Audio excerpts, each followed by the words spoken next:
हाय दोस्तों, कैसे हैं आप सभी। मैं डॉक्टर आनंद व्यास फिर से अपने YouTube चैनल पर आप सभी का स्वागत कर रहा हूं और आशा कर रहा हूं कि सभी ठीक है, मस्त हैं और एग्जाम की तैयारियों में आप जुट चुके हैं बिल्कुल एकदम जबरदस्त तरीके से। इसी के साथ मेरे साथ रिवीजन भी कर रहे हैं।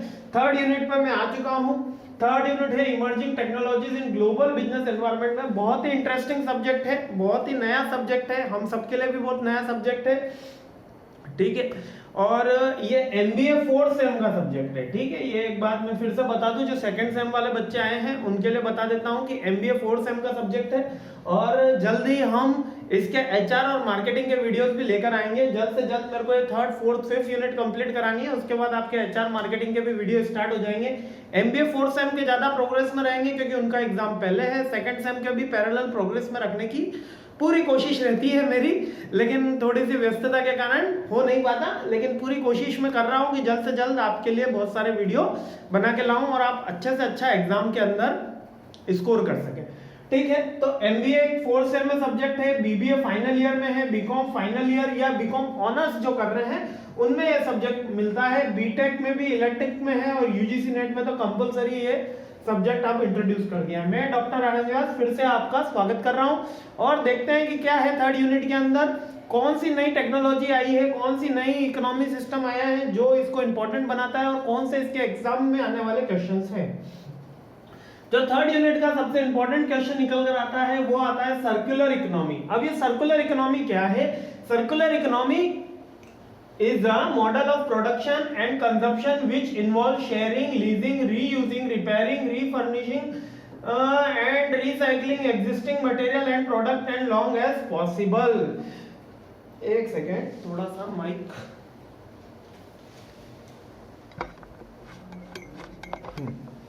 हाँ, देखिए ये तो एक इसकी डेफिनेशन है, एक चार्ट भी बना हुआ है यहाँ पे। Design, retailer, consumer, reuse, recycle. अब बात अपनी कर लेते हैं क्योंकि अपने को तो ये थ्योरी से ज्यादा इसको बेसिक कंसेप्ट समझने से मतलब है।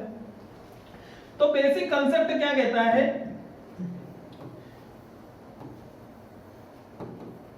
बेसिक कंसेप्ट क्या कहता है? किस टाइप का इकोनॉमी का? सर्कुलर काइंड की। सर्कुलर काइंड की इकोनॉमी का बेसिक कंसेप्ट क्या कहता है?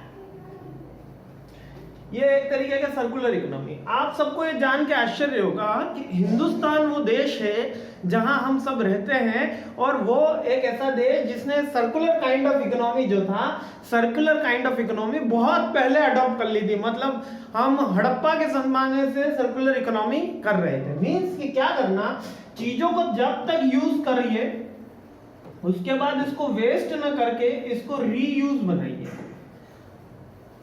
और इसको फिर से यूज करिए। इसी तरीके से इकोनॉमी चलती रहे। प्रोडक्शन मैक्सिमाइजेशन तो करना ही है। क्या मैं कह रहा हूं? प्रोडक्शन मैक्सिमाइजेशन तो करना ही है, प्रोडक्शन तो बढ़ाना ही है। इसके साथ हमें जो वेस्ट है, हमारा वेस्ट है, उसको भी मिनिमम करना है। प्रोडक्शन बढ़ाना है और वेस्ट को कम करना है। ये हमारे इंडियन ट्रेडिशन है। अब इसमें इंडियन ट्रेडिशन का मतलब ये नहीं कि हिंदू धर्म ने ऐसा किया है या मुस्लिम धर्म ने ऐसा किया या ईसाइयों ने ऐसा किया। हम सबका एक साथ रहा सहयोग हर जगह। आप कुछ भी ओल्डर एज में, एल्डर एज में जाएंगे, जितने भी हमारे दादाजी हैं, परदादाजी हैं, नाना जी हैं, वो सब ये कहते हैं कि बेटा इसको फेंको मत, ये चीज तुम्हारे बहुत काम आएगी, ये कहीं और इसका यूज किया जा सकता है। शर्ट खराब हो जाए तो उसका पोंछा लगाया बनाया जा सकता है। आजकल तो मार्केट में पोंछे भी, मॉप भी अपने ऑटोमेटिक आ रहे हैं और बिक रहे हैं। 100-100 रुपए के कपड़े बिक रहे हैं। लेकिन पुराने जमाने में ऐसा नहीं होता था। गंदे कपड़ों को बार बार रीयूज करके एंड तक रखा जाता था और मिनिमम वेस्टेज का एक फंडा हमारे इंडियन इकोनॉमी में था। अब क्या हुआ, जैसे हम वेस्टर्न कल्चर में आए, जैसे कि आप वेस्टर्न कल्चर क्या है? वेस्टर्न कल्चर ये है कि जो कंप्यूटर अभी बना है या जो टेक्नोलॉजी अभी बनी है, जैसे नया जनरेशन का कंप्यूटर आएगा, न्यू जनरेशन का कंप्यूटर आएगा, ये सारी ओल्ड टेक्नोलॉजी उसमें यूज नहीं होने वाली। जैसे कि अगर मैं कह दूं कि इंटेल, ठीक है, i5, की चिप है आपके पास, ठीक है। अब इंटेल का कंप्यूटर खराब हो गया लेकिन इंटेल i5 की चिप है आपके पास, माइक्रो प्रोसेसर है, क्या वो i7 में लग सकता है? नहीं लग सकता। अरे सर ऐसी क्या बात कर रहे हो? क्या इंटेल में जो वेबकैम लगा हुआ है वो लेनन में लग सकता है? नहीं लग सकता। अरे उसकी ही जनरेशन में नहीं लग सकता। एक्सपी में लगा हुआ जो सॉफ्टवेयर है वो विंडो 7 में नहीं चल सकता, विंडो 7 का 10 में नहीं चल सकता। मतलब कि जैसे ही अपग्रेड होंगे पुरानी जो चीजें हैं वो आउटडेटेड होती चली जाती हैं। मींस प्रोसेस हार्डवेयर में तो ऐसा ही होता है, सॉफ्टवेयर के अंदर तो थोड़ा टेक्नोलॉजी अपन अपलिफ्ट करके चला लेते हैं, लेकिन हार्डवेयर के अंदर तो ऐसा ही होता है। अब पुराने वो वाले जितने भी माउस थे जो बॉल वाले हुआ करते थे वो सब आउटडेटेड हो गए। तो वो जितने भी आउटडेटेड हुए वो क्या क्रिएट करा उन्होंने? वेस्टेज क्रिएट करा। इलेक्ट्रॉनिक वेस्ट एक तरीके की एक बहुत बड़ी समस्या है। तो ये सर्कुलर इकोनॉमी क्या कहती है? सर्कुलर इकोनॉमी ये कहती है कि कुछ भी प्रोडक्शन करें इस तरीके से करें कि वो कुछ भी डिजाइन करें कि वो रिटेलर पहुंचे, कंज्यूमर पे पहुंचे, वो रीयूज किया जा सके। मींस कि वो बार बार यूज किया जा सके। इकोनॉमी कुछ इस तरीके की बने, कुछ इस तरीके का प्रोडक्शन हो कि जो भी चीज प्रोडक्ट मार्केट में आए वो बार बार यूज हो, बार यूज हो। अब आपको एक नॉर्मल सा एग्जांपल देता हूं, वॉशिंग पाउडर, ठीक है। आज हमारे घर पे सारे माताएं बहनें वॉशिंग पाउडर से ही कपड़े धोती हैं, और मेरे जैसे अगर कोई लोग बाहर रहते हैं तो वो भी वॉशिंग पाउडर से कपड़े धोते हैं। तो वॉशिंग पाउडर की क्या खासियत है भैया? वॉशिंग पाउडर पानी में डाला, कपड़े डाले, थोड़ा सा होता है, लेकिन उससे पानी कितना कंज्यूम होता है? 3 टाइम्स। यदि आपको 1 बकेट चाहिए वॉशिंग कपड़े गलाए तो 3 बकेट उसमें वॉशिंग पाउडर आपको यूज करना पड़ेगा, 3 बकेट वाटर यूज करना पड़ेगा, तब जाके वो क्लोथ जो होंगे वो क्लियरली साफ होंगे, मतलब साफ होंगे। तो वॉशिंग पाउडर एक यूज प्रोडक्ट है। क्या उसका रीयूज किया जा सकता है? क्या एक बार पानी में मिलाने के बाद उसका कहीं पे अगर हम उस पानी को फेंक देंगे तो क्या उस पानी का रीयूज किया जा सकता है? अरे वो इतना केमिकल युक्त हो जाता है कि वो पेड़ पौधे में भी नहीं दिया जा सकता। उसको आप अगर नदी में बहा देंगे तो नदी प्रदूषित हो जाएगी, आप उसका कहीं भी यूज नहीं कर सकते। पुराने जमाने में क्या होता था? मड होती थी, मिट्टी होती थी, उस मिट्टी से कपड़े साफ किए जाते। अब मिट्टी से कपड़े साफ किए जाते थे तो होता क्या था कि कोई दाग लगाए तो वो टेंशन रिलीज कर देता था। वॉशिंग पाउडर भी यही काम करता है, टेंशन यानी कि उसका जोड़ रिलीज कर देता था, तो वो मिट्टी भी वही काम करती थी। अब मिट्टी के साथ क्या होता था कि ना तो इतने पानी की ज्यादा रिक्वायरमेंट होती थी हमको, ठीक है, ना इतने पानी की रिक्वायरमेंट होती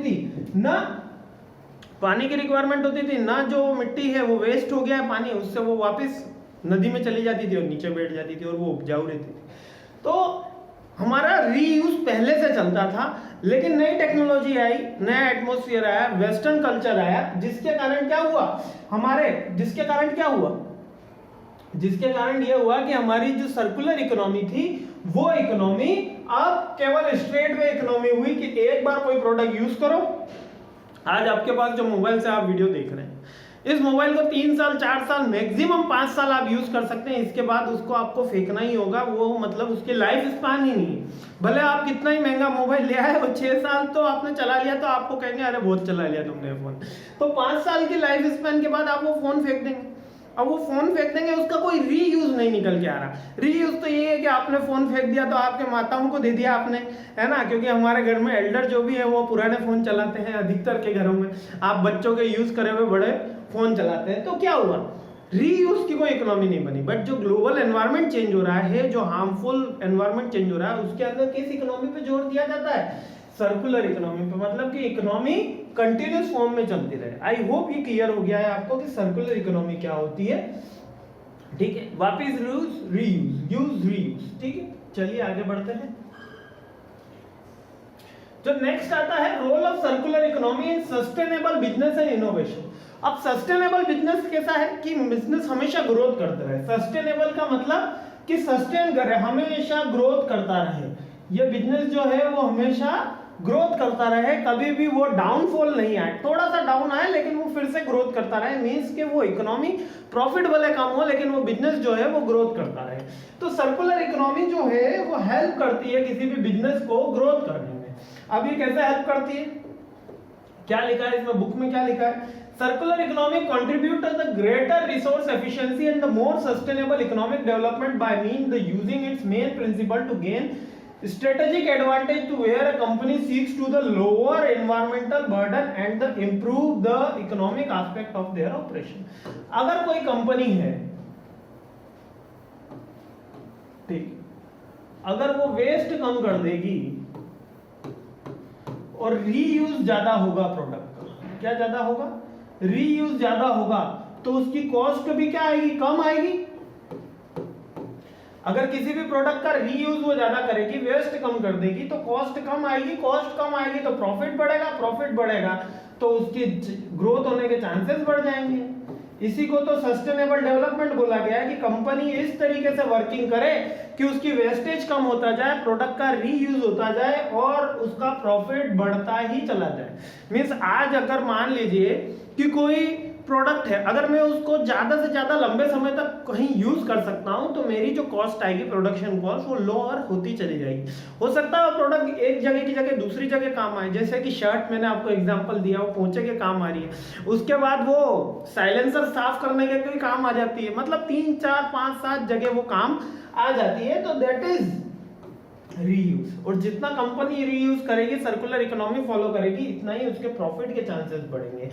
ठीक है, प्रॉफिट बढ़ाना, प्रॉफिट इक्वल टू सेविंग होता है, एक कंसेप्ट आप याद रखिएगा, सेविंग इक्वल टू प्रॉफिट या प्रॉफिट इक्वल टू, अगर आपने कुछ सेव करा, मान लीजिए अभी आप सभी एमबीए कर रहे हैं, कोई आप अर्निंग नहीं कर रहे हैं मान लीजिए, लेकिन अगर आपने कोई 50 रुपए कहीं पे बचाए तो ये मान लेना कि आपने 50 रुपए कमाए हैं।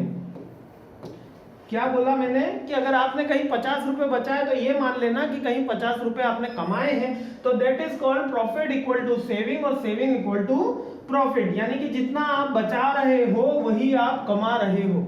ठीक है, अभी तो कुछ अर्निंग नहीं है, अगर अर्निंग हो रही है तो मान लीजिए आपका 1000 मंथली एक्सपेंसेस है ना, और ये एक्सपेंसेस आपने 800 रुपीज कर दिया, तो 200 रुपीज आपने सेव करा। कितना सेव करा, 200, तो 200 आपकी इनकम एज ए इनकम, क्योंकि आप उसको कहीं पे और यूटिलाइज कर सकते हो। तो सिंपल सा कंसेप्ट है, कोई इसमें different between liner and linear भी बोलते हैं, कहीं लाइनर भी बोलते हैं, लीनियर एंड सर्कुलर इकोनॉमी। अब लीनियर इकोनॉमी क्या है, लीनियर इकोनॉमी तो बहुत ही सिंपल जो आज की जनरेशन में देखने को मिलता है। सर्कुलर इकोनॉमी तो अपना राउंड राउंड यानी कि रीयूज, और लीनियर इकोनॉमी यानी कि बनाओ,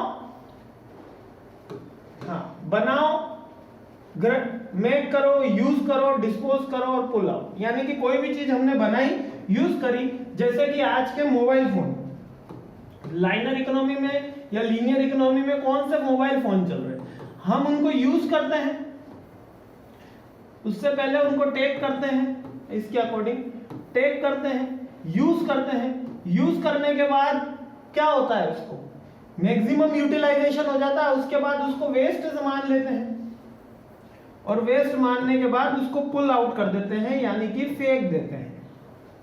यही लीनियर इकोनॉमी होती है। कोई उसका रीयूज किया जा सकता है। आज जो आपके पास मोबाइल फोन है उसका मान लीजिए मदरबोर्ड सही है, मीन्स कि आपके मोबाइल का मदरबोर्ड सही है, आपका कैमरा सही है, उसकी रैम खराब हो गई, उसकी बैटरी खराब हो गई, आपको क्या बोलेगा कस्टमर केयर, यही बोलेगा कि सर इसकी तो कॉस्टिंग आपके ओरिजिनल फोन से भी ज्यादा आ रही है, इसको फेंक दीजिए, तो आप नया फोन ले आएंगे। लेकिन क्या वो पुराने फोन की जो रैम है या पुराने फोन की जो कैमरा है, पुराने फोन का कोई पार्ट है, वो क्या रीयूज हो पाता है? नहीं हो पाता। रीयूज हो पाता है? नहीं हो पाता। तो कंपनीज अब क्या कर रही है, कंपनीज ऐसी चीजें बनाती हैं जो लंबे समय तक न चले, वरना क्या होगा, कंपनी अब अगर लॉन्ग टर्म तक कोई क्यों बनाती, पहले आपने देखा होगा पुराने जो प्रोडक्ट है उनकी क्वालिटी काफी लॉन्ग टर्म तक रहती थी, लेकिन अब जो रहता है वो शॉर्ट टर्म तक रहता है। क्यों? क्योंकि कंपनी अब ऐसी चीजें, जैसे कि बजाज का चेतक स्कूटर, अरे मुझे याद है मेरे पिताजी चलाते थे, आपके भी घर में सबने चलाया होगा, वो हमारा बजाज, वास्तविकता में हमारा बजाज था, हर घर की शान हुआ करता था। तो आप देखना वो दादाजी के पास था, वो जो स्कूटर है उसकी जो मिनिमम लाइफ होती थी वो 15 से 16 साल होती थी, मिनिमम बता रहा हूँ, मैक्सिमम तो 25-25 साल, 30-30 साल लोगों ने उसको यूज करा है उसी इंजन के ऊपर, केवल टायर, ट्यूब टायर चेंज हुए और बाकी उसमें स्टेपनी भी आती थी। तो क्या होता था, उसकी लाइफ काफी बड़ी होती थी।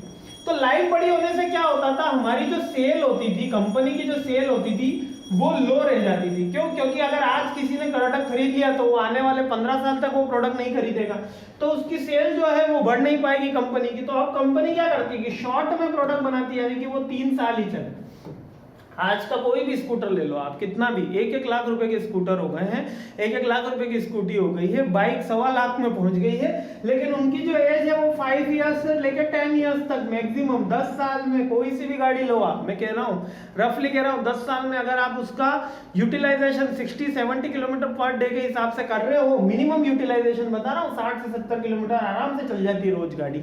अगर इतना कर रहे हो तो 5 से 10 साल के अंदर उसका इंजन बोल जाएगा, उसके अंदर बहुत सारी प्रॉब्लम आ जाएगी। क्यों? क्योंकि कंपनी चाहती है कि अब आप नया प्रोडक्ट खरीदो, और तब तक टेक्नोलॉजी भी इतनी अपडेट हो जाएगी कि आप जो गाड़ी चला रहे हो आउटडेटेड कहलाएगी। तो कुल मिला के क्या है, अब शॉर्ट में चल रहा है। जब ये शॉर्ट चलता है तो ये लाइनियर या लीनियर इकोनॉमी के ऊपर आ जाता है, यानी कि आप उस प्रोडक्ट को यूज करते हो, फिर वो वेस्ट हो जाता है, फिर उसको फेंक देते हो, ठीक है। जबकि सर्कुलर में क्या होता था, यूज करते थे, वेस्ट हो जाता था, तो फिर उसको रीयूज सोचा जाता था। क्या सोचा जाता था कि इसको रीयूज कैसे किया जा सकता है। जैसे ही हम इसको रीयूज करते थे, फिर से इसका लाइफ साइकिल चालू हो जाता था, फिर से वो प्रोडक्ट लाइफ साइकिल चालू हो जाता था, ठीक है। आजकल हर चीज नई अपडेटेड हो गई है, नई टेक्नोलॉजी आ गई है, इस कारण से लीनियर इकोनॉमी ज्यादा मिलती है, लेकिन होनी सर्कुलर इकोनॉमी चाहिए, ठीक है। अब अगला पॉइंट देखते हैं, बिहेवियरल इकोनॉमी। अब ये बिहेवियरल इकोनॉमी और कोर कांसेप्ट क्या है, एक बहुत ही इंपॉर्टेंट टॉपिक है आपका, ठीक है। बिहेवियरल इकोनॉमी क्या है, और बिहेवियरल इकोनॉमी मतलब कि आप ये समझ लीजिए 3rd यूनिट का बहुत ही इंपॉर्टेंट क्वेश्चन पूछा जाता है कि बिहेवियरल इकोनॉमी का कांसेप्ट बताइए। तो थोड़ा सा बुकिश देख लेते हैं कि बुक के अंदर क्या दिया हुआ है। पहले बुक के अंदर देखते हैं कि behavioural economy combines the elements of the economy psychology of understand how and why people behave and the way do in the real world. It differs from the neoclassical economy which assume that the most people have well defined preference and make well informed self interest and decision. अब neoclassical देखिए, अब behavioral economy है एक neoclassical economy है। neoclassical economy यानी कि पुरानी, ठीक है। तो जो बिहेवियरल इकोनॉमी है, इसके अंदर क्या बात बोली गई, इसके अंदर ये बात बोला गया कि किसी बंदे का बिहेवियर चेक करो और उसके अंदर उसकी डिमांड इमर्ज होती है। क्या इमर्ज होती है? डिमांड। और पहले नियो क्लासिकल बोलते थे कि वेल प्लान्ड होता है। एक एग्जांपल अभी देता हूं, पूरा समझ में आ जाएगा। आप कभी किराने का सामान लेने जाइए, किराने का यानी कि normal FMCG goods, fast moving consumer goods, ठीक है। रिटेलर के यहाँ पे जाइए, एक दुकान पे जाइए और एक मॉल में जाइए। मॉल यानी कि बिग बाजार हो गया, डी मार्ट हो गया, विशाल मेगा मार्ट हो गया, या कोई बड़ी रिटेल चेन हो गई, ठीक है। वहां पे आप जब लेने जाएंगे तो आप डिसाइड करके नहीं लेके जाते, पर्ची नहीं लेके जाते। 90% बंदे कोई स्लिप नहीं लेके जाते, जो भी मॉल में दिखता है कैप्चर, ये डाला, वो डाला, ये बकेट में, वो बकेट में। बच्चे ज्यादा शरारती होते तो फाड़ भी देते हैं और फिर वो बकेट में डाल देते कि अब तो बाबूजी खरीदना ही पड़ेगा। तो वो क्या है? Behavioural analysis. आपने वहां पे कंपनी में देखा कि कंपनी ने देखा कि जो दिख रहा है वो बिक रहा है, तो कंपनी ने बच्चों के लिए जो पहुंच की चीजें हैं, चॉकलेट्स, आप देखना किसी भी कंपनी में मॉल में जाओगे तो चॉकलेट्स की रेक होती है वो नीचे होती है ताकि बच्चों के पहुंच में आए। जो बड़े एज ग्रुप के लिए जो चीजें होती है वो मिड रेंज में या हायर रेंज में होती है, और जो काफी उनका लो मार्जिन रहता है उनकी जो चीजें होती है वो अपर रैक में होती है। तो ये क्या होता है, कंपनी ये बिहेवियर एनालिसिस करती है और देखती है कि कंपनी की ये वाली चीजें बाय करते हैं। मीन्स हम वेल डिफाइंड नहीं होते, हम वो चीजें खरीद के लाते हैं जो अननेसेसरी होती है हमारे बिहेवियर, यानी कि हमको वो अट्रैक्ट कर रही है। हो सकता है उसकी पैकेजिंग अट्रैक्ट करे, हो सकता है वहां पे भीड़ लगी हुई है इसलिए वो खरीद के ले आए, हो सकता है उनकी मार्केटिंग की कोई टूल्स या टेक्निक अच्छी हो सकता है मैं एडवर्टाइजमेंट से इन्फ्लुएंस हुआ, हो सकता है मेरे दोस्त ने मुझे इन्फ्लुएंस करा। मेरे को उस चीज की नीड नहीं है, मेरे को उस चीज की नीड नहीं, लेकिन वो मैं खरीद के ले आया। क्यों? क्योंकि ये बिहेवियरल एनालिसिस है। कंपनी ने मुझे वो प्रोडक्ट नहीं भेजा, कंपनी ने मेरे को वो बिहेवियर बेचा है, कंपनी वो मेरे को नीड बेची है। अभी इससे जस्ट पहले वाली यूनिट में मैंने डिस्कस करा था डेयरी मिल्क का एडवर्टाइजमेंट। डेयरी मिल्क वालों ने डेयरी मिल्क नहीं बेची, डेयरी मिल्क वालों ने आपको इमोशन बेचा है। यदि आप सीसीटीवी खरीदने गए हैं तो याद रखिए आप कैमरा खरीदने नहीं गए, कैमरा खरीदने नहीं गए, आप खरीदने गए अपने परिवार के लिए सिक्योरिटी, हाँ या ना, अपनी फैमिली के लिए एक केयर, आपने सिक्योरिटी, एक रेस्पॉन्सिबिलिटी, एक निगरानी रखना। सीसीटीवी खरीदने नहीं गए। आप कैमरा खरीदने नहीं गए, तो कंपनी आपको कैमरा नहीं बेच रही, कंपनी आपको कैश इमोशंस बेच रही है। ये याद रखिए। अब पहले जो इकोनॉमी हुआ करती थी वो कैमरे की प्रॉफिट एंड लॉस बताया करती थी कि कैमरा खरीदोगे तो ऐसा हो जाएगा, वो खरीदोगे ऐसा हो जाएगा, ये खरीदोगे ऐसा हो जाएगा, कैमरे के फीचर्स इतने हैं, इसमें कलर दिखेगा, इसमें आप ऐसा कर सकते हैं, इसमें आप कहीं से भी इसको एक्सेस कर सकते हैं। वो कोई भी बात नहीं करता। वो किसकी बात करती है? सिक्योरिटी की, इमोशंस की। आज आप देखिए ड्रीम 11 एक कंपनी है, सॉरी ठीक है, बहुत ऐड आ रहा है, मतलब आईपीएल में एकदम दबा के ऐड आ रहा है इस ड्रीम 11 का। क्या कहते हैं कि भैया मैच आप तो वीडियो हम बना लेंगे, आप ड्रीम 11 पे क्या बनाइए, टीम बनाइए, और करोड़ों के इनाम जीती। अब यहां पे बेच क्या रही है ड्रीम 11? क्या एप्लीकेशन बेच रही है? क्या प्राइस बेच रही है? वो आपको सपने बेच रही है, वो आपको इमेजिनरी बना रही है, वो आपको विजन बेच रही है, वो बना रही है you will be become a crorepati और बिलियनियर और मिलेनियर। आपको क्या बेच रही है? ड्रीम बेच रही है कि आपको यदि करोड़पति बनने का सपना है तो उनके यहां पर आके टीम बनाओ। ना कि वो प्रोडक्ट के फंक्शन बेच रही है, ना वो ये बता रही है कि टीम कैसे बनाएंगे, ना वो उसके रूल्स एंड रेगुलेशन बता रही है, ना उसके टर्म्स एंड कंडीशन को डिफाइन करने हैं। वो केवल बेच रहे हैं आपको एक सपना, और हम लोग वो सपना खरीद रहे हैं। अब ड्रीम 11 पे जो टीम बना रहे हैं वो सपना खरीद रहे हैं, ना कि वो एप्लीकेशन डाउनलोड कर रहे हैं। उनको एप्लीकेशन तो डाउनलोड करवानी है जो मेन मुद्दा है, लेकिन और एप्लीकेशन को उनको वर्किंग भी रखवाना है, लेकिन वो क्या बेच रहे हैं? ड्रीम बेच रहे हैं। Getting my point? तो यहाँ पर वो क्या बेच रहे हैं? ड्रीम बेच रहे हैं। तो ड्रीम 11 की टीम ड्रीम बेच रही है।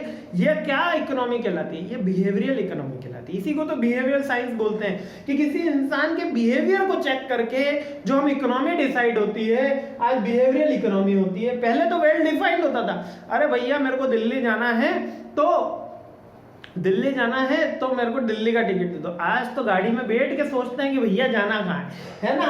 आज तो एप्लीकेशन डाउनलोड करके सोचते हैं कि 1 करोड़ रुपए आएंगे तो करेंगे क्या। पहले ये डिसाइड होता था ये करना है, इसके लिए पैसों की जरूरत है, लेकिन अब ये डिसाइड होता है कि इस पैसे का करना क्या है। तो डिफरेंस हो गया, नियो क्लासिकल और बिहेवियरल साइंस दोनों डिफरेंस हो गई है। अब चॉइस आर्किटेक्ट इसमें बड़ा है, चलिए छोटा ही है, अपन इसको यहीं पे खत्म कर लेते हैं। मतलब 7-8 मिनट का और वीडियो मैं नहीं चाहता कि 30 अगला एक कोई अपलोड किया जाए, इसी के अंदर खत्म कर देते हैं। Choice architecture. अब ये चॉइस आर्किटेक्चर क्या है?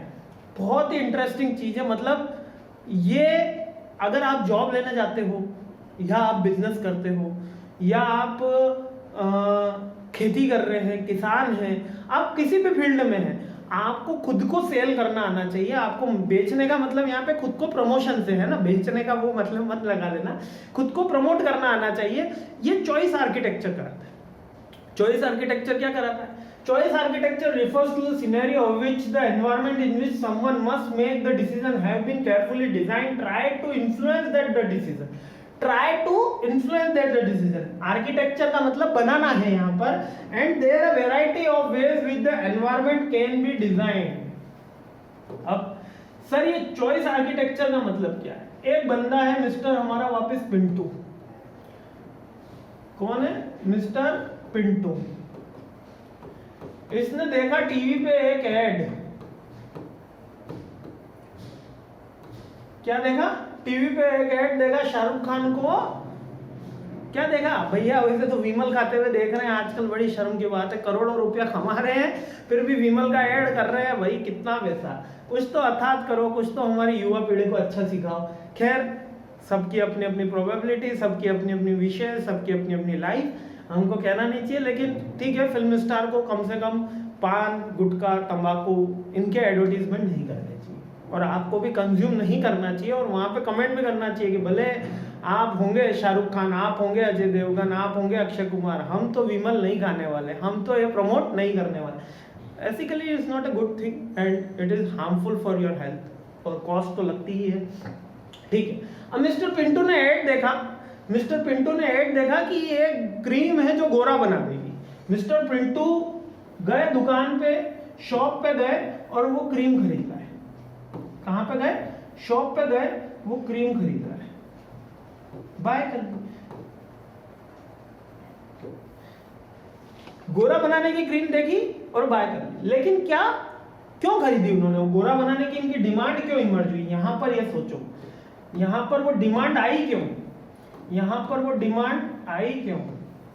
क्योंकि इन्होंने ये कहा, उस कंपनी का ये स्टेटमेंट रहा कि यदि आप फेयर हैं, यदि आप गोरे हैं, तो आपको ग्रोथ अच्छी मिलेगी आपकी कंपनी में, आपको लोग लाइक करेंगे। अगर आप गोरे हैं तो आपको लोग लाइक करेंगे। कास्ट सिस्टम आप तो होता ही था, इन्होंने रंग भेद की भी बात शुरू कर दी। आप गोरे हैं तो आपको तरक्की मिलेगी, अच्छा ब्राइड मिलेगा या ब्राइड ग्रूम मिलेगा और ब्राइड मिलेगी, ठीक है। तो कंपनी ने ऐसा परसेप्शन लोगों के दिमाग में डाल दिया कि पहले एडवर्टीजमेंट करके कि जो काला है, जो सांवला है, अरे श्याम भगवान सांवले थे, ठीक है, वेंकटेश भगवान सांवले थे, है ना, वो तो है, सभी हैं वैसे, भगवान तो रहते ही हैं हमेशा, ठीक है। तो फिर भी ऐसा एंथुजियाज्म डाल दिया गया कि जो गोरा है वही अच्छा है, जो काला है, जो सांवला है, वो क्या है, खराब। अब कंपनी ने ऐसा डिमांड बना दी, लोगों के मन में ऐसा परसेप्शन इमर्ज कर दिया कि अगर आप फेयर नहीं है तो आपको जीवन में तरक्की नहीं मिलेगी, शादी तो होना दूर की बात है, रिश्तेदार चिल्लाएंगे, घर वाले भी आपसे प्यार नहीं करेंगे। ऐसे उन्होंने माइंड के अंदर उल जलूल परसेप्शन डाल दिया। तो क्या हुआ, लोगों के माइंड के अंदर ऐसी बात आ गई कि जो गोरा है वही अच्छा है, वो वही सच्चा है।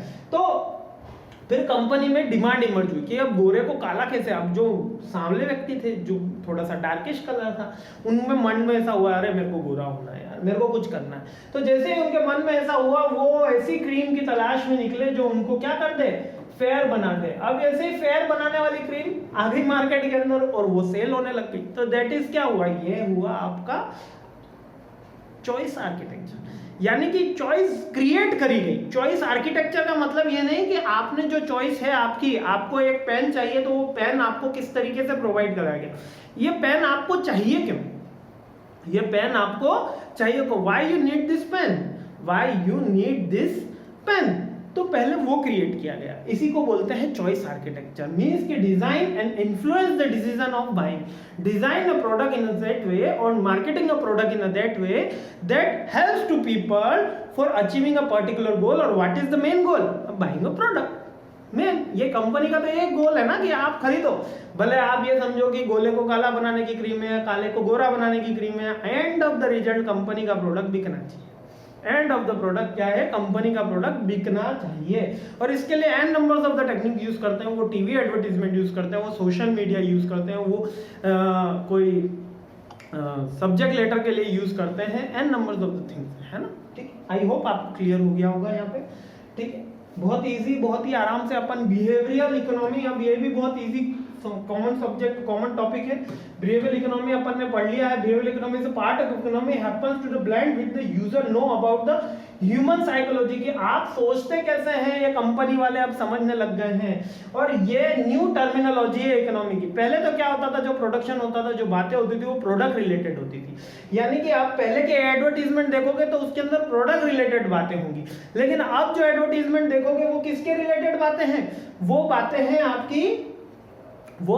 आपकी साइकोलॉजी, इमोशन रिलेटेड। यानी कि हर प्रोडक्ट, यानी कि आपको कोई कार नहीं बेच रहा, आपको लग्जरी बेच रहा है। अगर वो हेक्सा आपको वो कार के फीचर्स नहीं बता रहा, वो बता रहा है कि this give you royal touch, कि आप उसको एकदम चलाते हुए बहुत ही मस्कुलर फील करेंगे। आप मस्कुलर नहीं हो रहे, आपकी बॉडी में कोई चेंजेस नहीं आ रहा, लेकिन यू फील मस्कुलर, कि आप बहुत स्ट्रांग हो गए, क्योंकि कि आप हेक्सा गाड़ी चला रहे हैं, आप उसमें ऑटोमेटिक गाड़ी चला रहे हैं। तो that is the prime effect of behavioural economy.